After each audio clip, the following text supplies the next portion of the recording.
My name is Adriana, and this is Many Roads, No Rules. I don't plan ahead what road I will take next because I want those roads to find me, so I find myself. Please join me on this new adventure.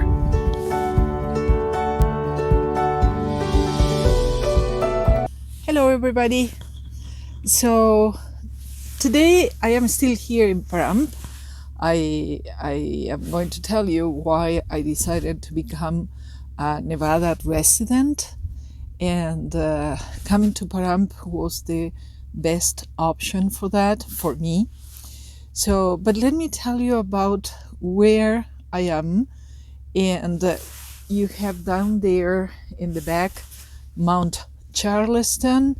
Paramp is a little northwest of Las Vegas, and it's a rural area with a town that has all the things you may need, like supermarket and what else? Walmart, in case you come here late in the day and need a quick parking spot to stay overnight. And then the next morning you will be able to find a spot that you like here in BLM land. Beautiful desert, nobody around. I mean, I can see some people, but half a mile away from me on each side, and it's beautiful. But the other good thing about Paramp is you are 40 minutes away from Red Road Canyon, 1 hour from Death Valley, and 1 hour or so from the Hoover Dam. So let me tell you a little about all of those places. Today we are going to discuss Death Valley because, you know, I have a lifetime pass to go to national parks. So that makes it easy. I get there, I show my pass, my ID, and I get a free pass to go see the national park. But I usually try not to read too much about the place where I am going to, just because if I like something I read and then I cannot find it, it gets a little frustrated. So I like to discover things for myself. And let me tell you, you go to Death Valley, and it's one of those amazing, out of this world experiences. I have here the paper they gave me with some descriptions. It says, Death Valley National Park is the hottest place on Earth, with a recorded temperature of 134 Fahrenheit, which means 57 Celsius, on July 10 of 1913. It is also the driest U.S. national park, and Badwater Basin is 282 feet below sea level. It says here it features the lowest elevation in North America. Those were the things I had in my mind. When I went there, what I discovered is they do have some drives that you can take, like the artist's palette, and I'm going to show you that one in a minute. The 20 mule team drive, because there was, when they were extracting borax from the mine that was there, they needed 20 mules to pull the carts out of the mines. That is why that particular circuit is called the 20 mule team drive, which is the path they would take with the mules to take the borax out of the mine. I don't know, if you go to this park and you really want to hike all the possibilities, to drive all the possibilities, you're probably going to spend weeks inside of the park. I stayed there a couple of nights. There is a nice boondocking area just outside of the park, so it's very convenient. I slept overnight there and I went back to the park. And let me tell you, the first place I visited was the Golden Rock Trail. I walked that trail, beautiful photos from there.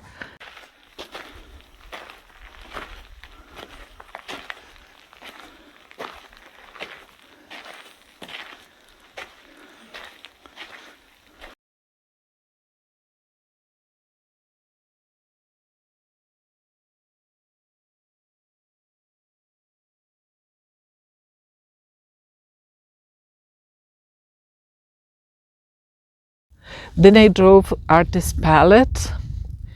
Then I drove the 20 mule team drive. And I tell you, peel your eyes for what you may see on the sides of the road, because I found stones carved by the winds and they are amazing. So if you go there, just visit the park, take your time. I'm going to show you those drives so you enjoy those. I hope you enjoy them as much as I did.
Another interesting thing is I didn't take the time to go see them because I understand you don't even see them, but it says Death Valley is home to 5 species of pupfishes, each named after the single water source that they live in: Devil's Hole, Salt Creek, Cotton Ball Marsh, Saratoga, and Amargosa.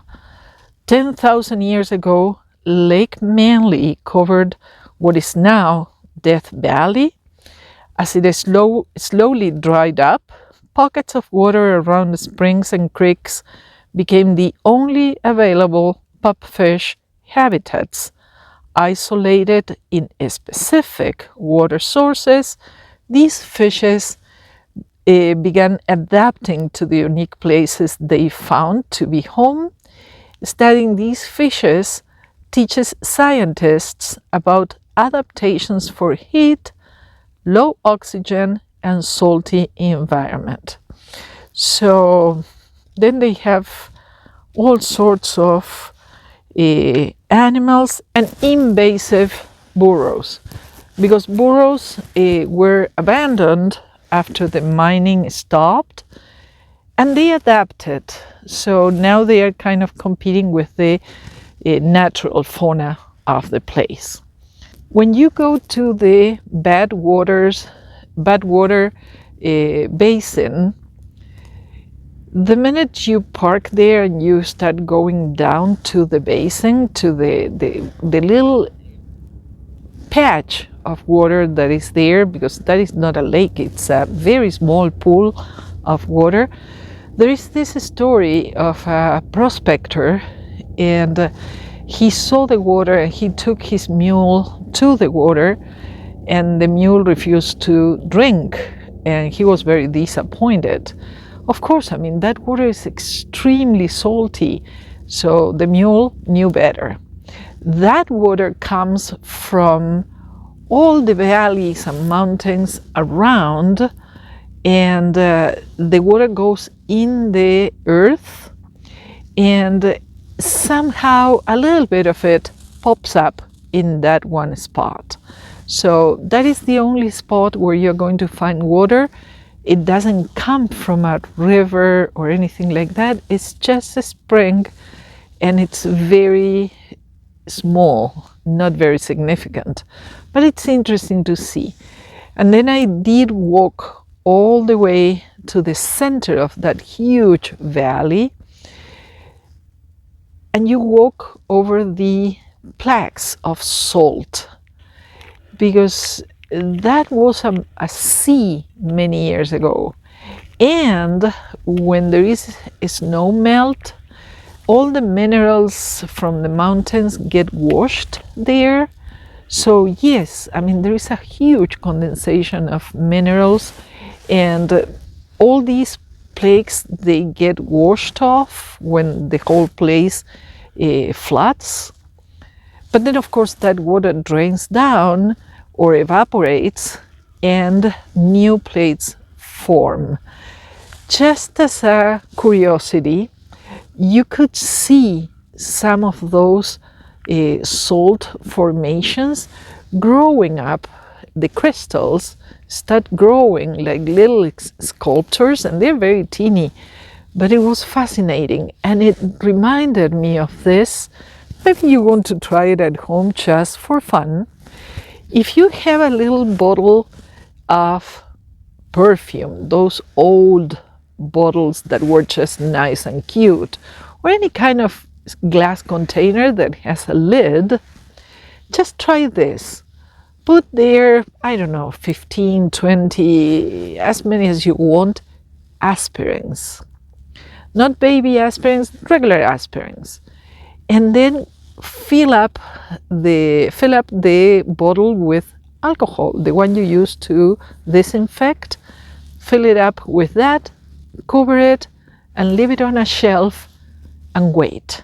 You will be waiting for weeks, but you're going to see how the aspirin, which is salicylic acid, I don't remember the name, it starts forming a tree. So you, in some time over the weeks, you will have a little tree of minerals in a bottle. I did it once. It was beautiful. My daughter knocked the bottle down and the whole thing broke inside. Oh, okay. It's easy. You just leave it there and it grows again. So you can grow a salt tree in a bottle.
Highly recommended.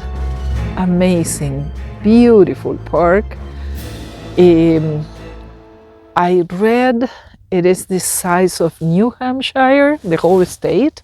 That is why I say you can drive for hours inside of the park, and then you have so many beautiful trails to walk. So take your time, give it time.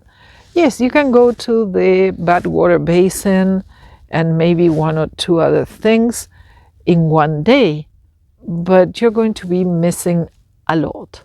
Beautiful park. I hope you liked it. You like this video. If you like this video, please give me a thumbs up. Subscribe to the channel if you're new here, and share it with someone that likes these kind of odd things from nature.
Let's leave the past behind. Walk with me. There's something else we need to find. Say you'll go, don't make me wait. There's no need to hesitate. Let's make footprints